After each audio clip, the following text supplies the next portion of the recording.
Bonjour, je m'appelle Raphaël.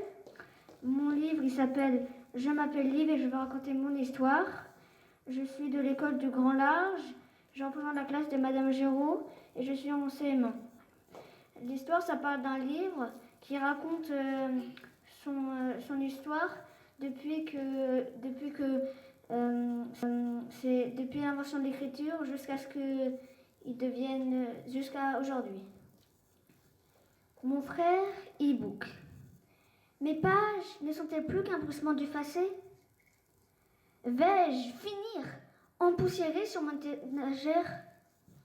Suis-je, moi, livre, sur le point de devenir e-book à tout jamais? Et adieu, papier?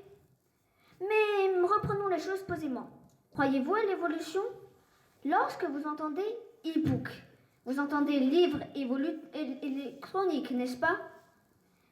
Eh bien moi, j'entends livre évolutif, livre en train d'évoluer.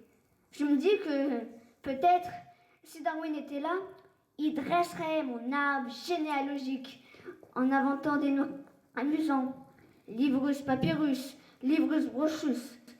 Et nous arrivons aujourd'hui à Livrus electronicus.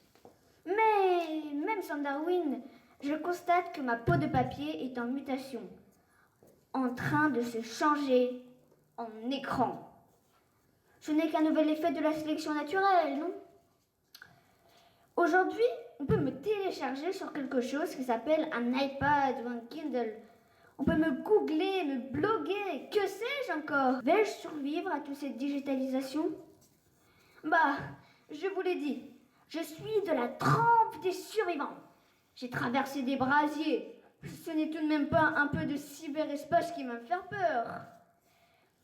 Disons que je vois les choses avec philosophie. Quand j'étais tablette d'argile, n'étais-je pas minéral? Quand j'étais papyrus, n'étais-je pas végétal? Quand j'étais parchemin, n'étais-je pas animal? Pourquoi m'inquiéterais-je de devenir digital? L'autre jour, figurez-vous, je me suis trouvée sur une table à côté d'un jeune e-book. Il y a de ces rencontres dans la vie. Bref, vous savez ce que c'est la jeunesse.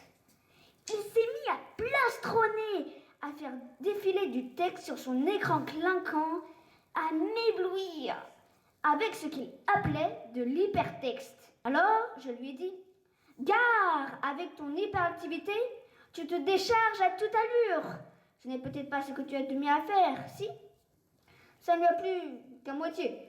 Mais je vous rassure, j'ai des tas d'amis e-book. Ils me disent qu'ils épargnent les forêts grâce à leur économie de papier.